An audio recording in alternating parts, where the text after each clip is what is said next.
Here's how to change the Shopify Aliexpress to Zendrop.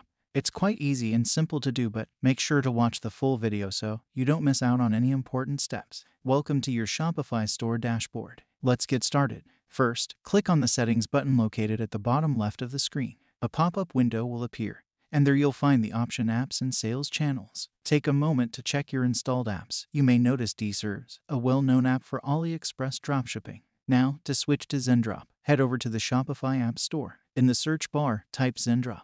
Look for the official Zendrop app, and once you find it, click to open it.